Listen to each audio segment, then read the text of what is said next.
This is that guy. This is the first time I'm ever doing this, but basically I am responding to this debate that I just heard from some some guy, I think it was, and Onision. Um, I think they're, they both had legitimate responses, legitimate debate, but it kind of turned into a one-way argument. Onision was trying to keep his cool, really good job with that. And there was sort of things that I saw hypocritical from Someguy, I think it was. You know, there is freedom of speech, and doing what you want, in the sense of not intentionally telling somebody to do something. Like the whole rape thing. It's not a funny subject, to talk about, and it's very sensitive to a lot of people.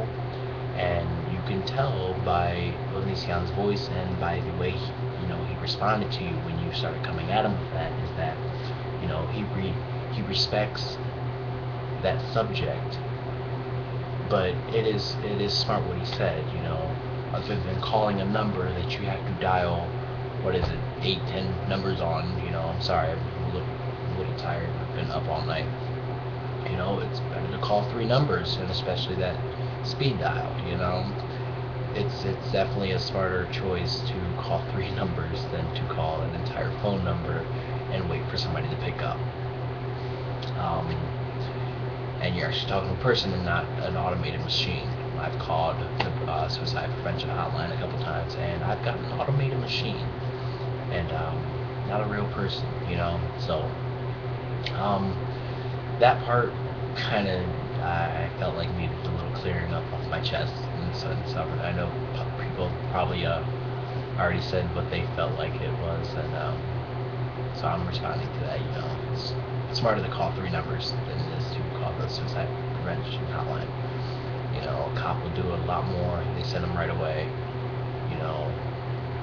The only thing the suicide prevention hotline is going to do is going to call the police, and that's just going to take a longer time because they got to get off the phone with you. They got to figure out your information, get off the phone with you, then call the police.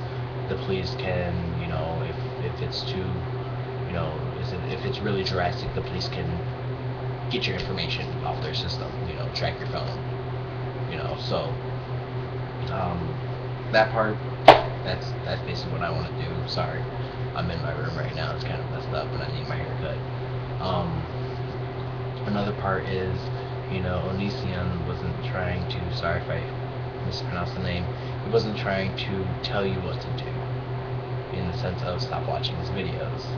He was giving suggestions. Nobody can stop you from doing anything. Just like you saying that, he wasted his time making videos.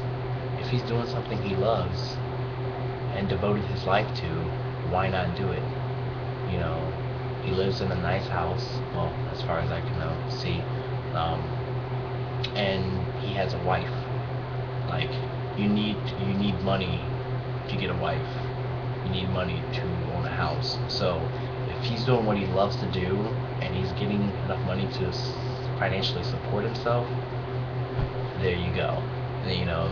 Keep on doing what you're doing.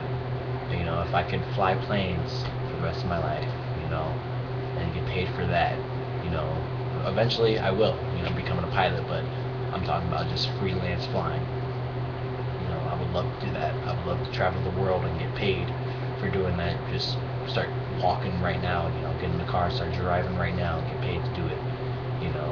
I would love to do that, but his life is on track. I don't think he is psychotic. I don't think he has mental problems. Yes, he went through some very bad stuff, but he doesn't have any mental problems in the sense of the way he handles himself. You can clearly say that a direct response to Someguy, or yeah, I think it was that guy. You work in a mental facility or a facility that deals with patients like that. You said you should be able to tell that he's a normal guy. We all have our faults. we all have our mistakes. You know, he's made mistakes. I've made mistakes. You know, I can't really quote the Bible, but I'm pretty sure a lot of people in there made mistakes too. And especially one person whose main part was the Bible itself. You know, but you know, you really can't claim that that's my point of telling someone what to do. You know, you started telling him basically indirectly that you don't want him making, you know, those sick videos anymore. And you know, it's just what you do with your time. He's not directly saying, hey, rape is, you know, it's bad, but it's, you know, fun to talk about. No, he's not directly saying that. Just like the whole with his fans thing, he wasn't directly saying, hey, go start violence, you know, go throw a brick through the hater's window. No, he was saying, don't use violence, specifically don't use violence, you know. But if you're gonna back me up, then back me up, you know. Just like if I said, if I have your back, I'm gonna have your back. And if I'm not gonna use violence, you know, yeah, I'm gonna talk, you know, I'm gonna say some things. And you know, that was a normal debate. You know, it was just, that's what, you know, some debates end up leading to, you know, arguing, one-sided, both-sided, you know. But yeah, I just want to respond. Sorry if I'm a little over the place. I'm tired, and this is my first video. Again, I'm that guy 4428. And hope you understood what I said. If you don't, just put it in the box, and I'll try to clear it up later. See you later.